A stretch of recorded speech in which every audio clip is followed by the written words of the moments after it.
So we're getting towards the end of the year now, and especially when it comes to the issue of Brexit, it's a time, shall we say, where economists tend to come out and go, here are the numbers, here's the data. And traditionally, as always has been, this has been the quietest period of the Brexiteers. They strangely disappear around this time. It's not too surprisingly, because this is, of course, the time of year where the data comes out. It's not only just December, but you're talking pretty much January, February, March.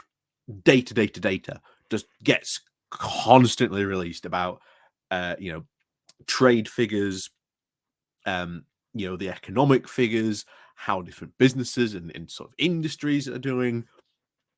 And of course, if you've been following this for any length of time, you know the data isn't good. You know it's incredibly bad.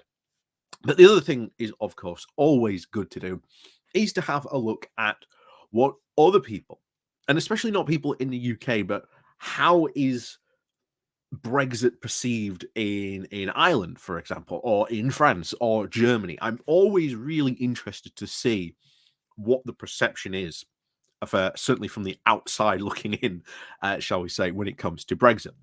We're going to go over an article today asking this question: is it finally the end of Brexit Mania? And I think that we're getting there. I don't think it's the real end yet, but I think this is the beginning of the end. And I'll explain sort of why as sort of we go through, and certainly at the end, why I think this. But I think we are getting there. I really do think we are getting there. I cannot disagree with that point. I think we're getting there. Don't think we're there yet, but I think we're starting to see the beginning of the end of Brexit Mania. But before we go jumping into this, please do remember to hit that like, share, and subscribe button. And of course, down below, there are links to my Patreon page and a motivation link called Buy Me Coffee, where you can buy me coffee. And as always, thank you very much to all those people who do help and support the channel that way. And of course, down below, there is a link to my YouTube thank you button. And of course, the Pony Club as well. You can join as well. So as always, guys, thank you very much to all the help and support that you show the channel. Even if you do, just hit the like and share button. And of course, do remember as well to ring the bell so you get notifications when we go live or when we drop a new video as well. So on we go to this. This comes from the Journal. The title of Are we finally seeing the end of, quote, Brexit Mania in Britain? When hysteria sets in, it can seem unstoppable before fizzing out. In 1518, the city of Strasbourg experienced what is known as the Dancing Plague, when hundreds of citizens started dancing manically against their will for days on end. The delirium lasted for months before suddenly stopping, and no one understood why it ended, much less why it started in the first place. Which, again, is true. If you actually look up the Dancing Plague, it's a bizarre a really bizarre phenomenon that took place. And there's a lot of like theories about it. There's lots of things that many people thinking that somehow like hallucinogens had been got into like the water in Strasbourg, but they don't know how that might have happened or anything like that. So yeah, actually quite a fascinating historical historical mystery, that's for sure. But anyway, going on with this. So there is some hope that Britain is edging tentatively towards the end of what might be called Brexit Mania. And I think we are getting there. I think we are sort of right that we are getting there slowly but surely. Historians will argue about what triggered the mass delusion and which poisoned British politics in the summer of 2016. But the cases of this demise will be fairly ambiguous. About 56% Britons in a recent poll will say they think that it was a mistake. And remember, we were talking about this back in the day where we said this will very much likely turn out like the Iraq War, because if you look at the Iraq War, there are a lot of polls showing a lot of people in favor of the Iraq War. And of course, until after, you should be able to sort of find someone who was in favor of the Iraq War. But of course, even though the polls prior to it said that you should be able to. Afterwards, the polls dramatically changed, and we are seeing the exact same thing happen with Brexit. That 56% number, massive, that they think it was a mistake. So that is incredible. And bear in mind, I've said this before, we are here a lot earlier than a lot of people suspected in and about this. A lot earlier. A lot of people thought that we were at least that, or at least this would be happening in terms of these polls, at least sort of 5 to 6 years before we start to, see numbers like this. But we're not. We're seeing big numbers like that. So that is very, very much in the right direction we want to be going in. So we've got to keep it up in that way. So back to it. So, with the country in the grips of recession, the Republic's tolerance for fairy tales about the Great British Revivals appears to have reached its limit. And that is very true. The Brexit was always based on these lies and fantasies about this, what Britain could be if it was freed from the shackles of, the Great Brexit Dilemma. Of course, infamously, Britannia Unchained never actually really mentioned Brexit. Bizarre as that may have been back then, it never mentions Brexit or actually leaving the EU, which is kind of weird, but there you go. So back to it. So the data is damning. The combined status that the combined states that Britain has adopted with the European Union has tied lead weight to the feet of British businesses, as we've discussed before. Throughout last year, this year, I suspect the coming year, we will see more businesses in the papers, in local papers, saying we are closing because of Brexit-related issues. Would not surprise me. That has been a trend for quite a while now. That trend will continue. But back to it. The government even attempted to boost growth while ghosting its largest trading partner is an absurdity that it can't credibly hawk to the public any longer.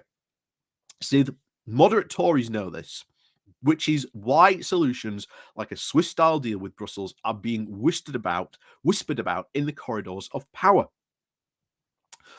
Not too dissimilar to the Chequers deal that Theresa May failed to flog to Parliament back in 2018, the kind of agreement enjoyed by Switzerland would have many more practical advantages for the UK. It would solve the Northern Ireland border issue, for one, and open the economy to frictionless commerce with the rest of the continent. But make no mistake that such a compromise would also be a humiliation for Britain. It's very true. Well, certainly not a humiliation for all of us, because we were basically saying, "Hey, this is the reality. This is what you are about to do.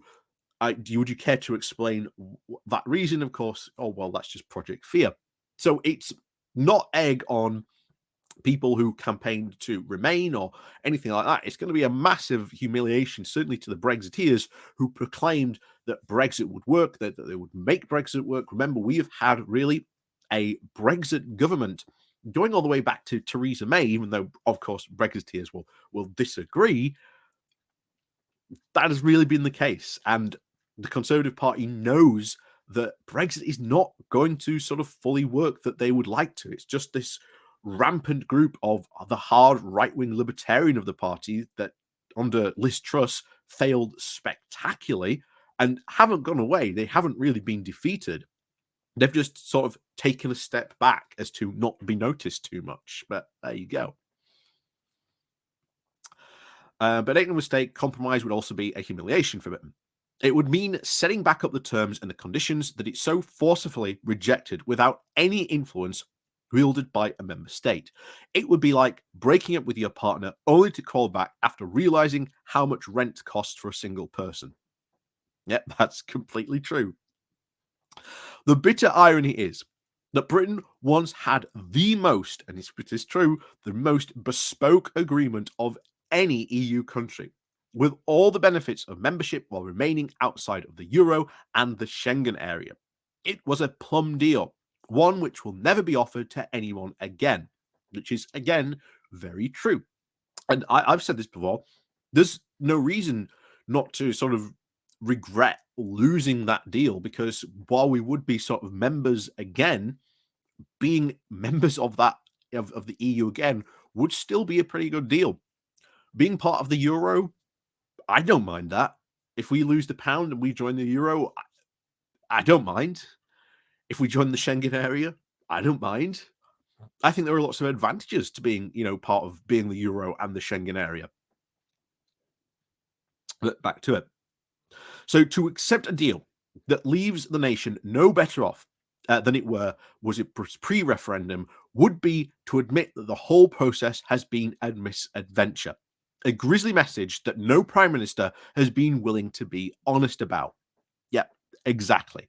No one really wants to be honest about that. I think even Keir Starmer, and I don't think it will really be until not this election, but maybe the election after that, and maybe even the one after that, where we actually maybe start to talk about honestly about what a complete misadventure and disaster Brexit really, really was.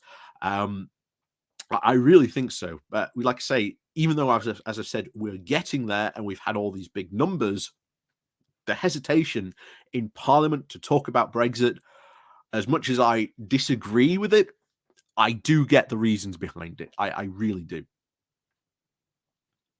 So, compared to the jolly mendacity of Boris Johnson and the searing incompetence of Liz Truss, Rishi Sunak has felt like a soothing balm.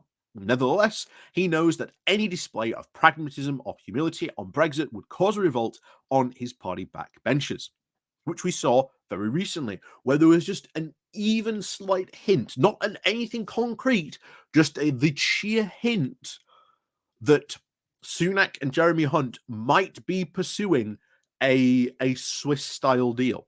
The reaction from the Brexiteers was a complete hysteria. If you may remember that just from a couple of weeks ago, it was absolute hysteria. Like, batten down the hatches. We've got to prepare to go to war. And there is still a faction that wants to try and get rid of Jeremy Hunt because they are the ones who suspect that, and they have accused him of Brexit heresy. Of course, they're going to go and try and go after him and get rid of him from the cabinet. That is almost certainly something to happen, possibly next year. So back to it. So with his economy in freefall and his party suspicious of his commitment to the cause, he is too weak to bring either the EU or his own MPs to heel. Certainly not around in the EU, but he cannot bring his own MPs to heel because many MPs, as we've covered for the past couple of weeks, have gone, well, we're going to lose the next general election. And if that is the attitude that the vast majority of Tory MPs have, why do you have to be loyal to Rishi Sunak? The answer is you don't have to be loyal to Rishi Sunak. Hence, he cannot control his own party, which, as I've said, 2023, we are going to have a general election. I will be shocked if we get to the end of the year and there hasn't been a general election. But we've talked about that before. Anyway, back to it. So, with only bad options on the table, it is likely to simply do nothing, grit his teeth, and just hope for the best in the next general election. Well, that's if he can get to January of 2025. I very highly doubt he will be able to. And what's more troubling, of course, than the Tory stubbornness is the lack of urgency from the opposition benches. Terrified of further alienating the working class voters who backed leaving the EU, Keir Starmer's strategy appears to be as vague on the European question as possible. And I agree. There is still no, even though we are seeing those big numbers, there is still no concrete evidence that those areas who voted heavily to back the EU would support a, shall we say, easing of the stance and even a more conciliatory attitude and a softening of the stance on Brexit to go even to just do something like a soft deal with the EU, even to do like, bespoke deals like with Switzerland. A Switzerland style deal is entirely possible, but you just have to have the willingness from the UK government to be able to do it. And to be honest, I think the EU would be very, very receptive to a UK and certainly a UK government that was very sort of, hey, look, we've got all these economic problems. We know one way to solve it is to, sort out, shall we say, the trade deal issues and do deals with you on sort of, standards, all this type of stuff. It is entirely doable, but of course, they just have to get around the table and actually start negotiating it. Of course, Sunak has no room to be able to do that. Before Sunak's feet even got underneath the table to sit down, his own Tory MPs would be out there rebelling against him. Sunak's got no room. Now, Starmer, on the other hand, we don't know if there really is a big Eurosceptic bloc in the Labour Party. It doesn't really seem it, from at least what we have seen. But that is because his position is vague. And that, I think, as we've said before, is deliberately so. And it does appear to be working, which is good, because I've said we need to just get the Tories out completely the next election. So, anyway, back to it. So, like Sunak, he is anxious to convince the electorate that he is nothing like his colourful predecessor. Where Jeremy Corbyn was a proper Marxist, one gets the sense of looking at Starmer that he is the greatest socialist ambition would be to make men's hair gel available on the NHS. But as the public move from the denial stage towards acceptance, politicians will eventually have to follow. Exactly right. We will have to follow that public mood. That is true. Even the die-hard fans are getting sick of hearing about it. And if Brexit was a TV show, it would have been cancelled by now, which is very true. All the best characters have been killed off. Boris Johnson was the programme's heart and soul, styling himself as Churchill with a lads mag twist. He jossed and japed his way through debates and sold Brexit as the great national mischief. Take away the clowning and the sleaze, however, and the project is being exposed for what it is, a rather boring negotiation of bilateral trade agreements and the fudging of what made people poorer.